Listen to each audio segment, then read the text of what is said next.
time na maglapat ta og medical assistance kapag ka it's a drill or it's a fire incident.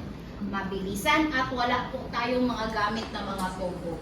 Yun na yung mga first aid lang dapat ang dala talaga ninyo. And how you would try to revive or whatever kung sa may ihatag later ni Bell sa inyong scenario.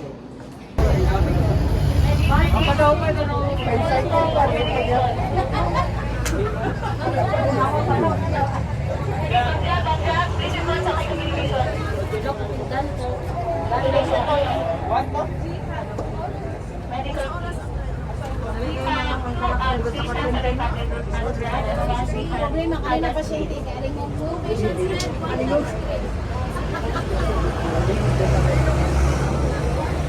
Ayoko na na nga. Malawag mo ma. Malawag mo na nagpunta. Ako hindi. Talikod ka. With instructions, kaya kasi hindi mo nadugay. Kaya with lecture naman. Na-stress ang rescue. Ako na nakuran ko, bukan ka ito isa ka pasyente yun. O yung kurang pa yung minok.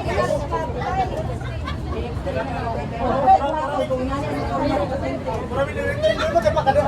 Isang kabalo ka ba kay Pakador? Rescue with exam. Yung paper return day mo. Ma'am, report po. Return day mo na. Nag-artist na dito yung pag-rescue. Unahan naman sa sagdanan. O, sa isunoy. Ay, ganun na. Sa reporting pila sa ay. Saka na, pabili mo 3 miles. Saka na, pabili mo 3. 3, pasto. Dire. Ah, dire traffic.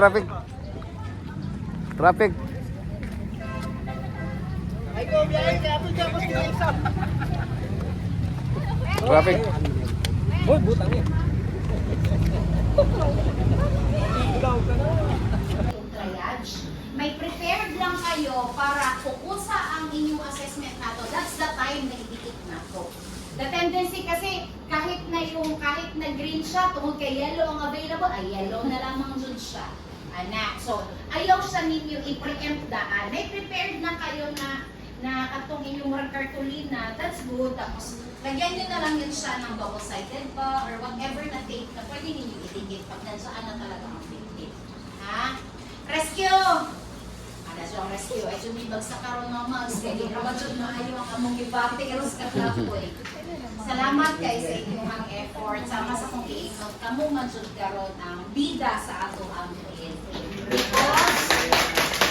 na-assess na kasi natin si firefighting. Ang firefighting, humano na sila nangaligo. So, humano naman sila, diri na putas rescue ron. Why?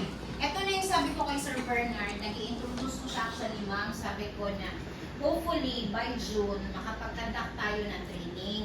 It's an 8-hour training, pero individually, you will be receiving your certificate of completion of training for the basic skill for responder course. Individually, you will have your certificate and your ID recognizing kung sino ang makatapos ng training na yun na siya na talaga ang ERT member talaga ng Adventist Hospital.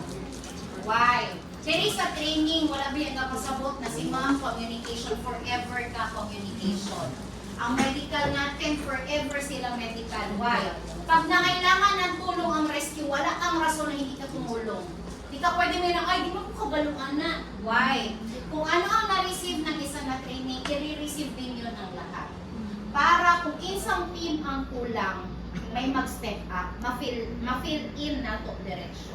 Yun ang intention ko ng training natin. It is coming June 24. June 24. Sige, wala problema sa kuha. Basta, a week ahead, sir, ha? Kaya para, para na-plaster po na mo ang calendar. So din, malaman ng lahat gaano kahirap ang trabaho ng rescuer, gaano kahirap ang trabaho ng firefighter. Madali lang para sa atuan na naglantaw sa ilahan. But actually, pag ikaw na ang bubuhat na ako, ato na nga mo ang hangin. Karon ang atong ibuhat pa lang is level. Pero ang challenge ko talaga kay Sir Bernard, gusto ko talaga, except for admission, except for emergency room, etong may mga admitted na patients in ICU, the rest gusto ko talaga labas talaga sila. Yan talaga ang challenge ko sa inyo for this year.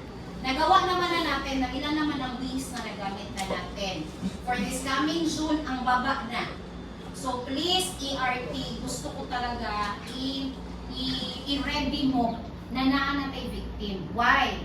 For how many drills, wala kayong pasyente, ay wala kayong client na kasama during evacuation. Ituyo na ko to because gusto na ko, andam na mo. Kamo mismo sa inyong mga sarili, andam na mo kung sa roads, kung sa designation ninyo, kung sa duties ninyo. Because pag abot na na talaga kay mga clients, parehan sa ground floor na to na drill, meron na talaga yung gahil.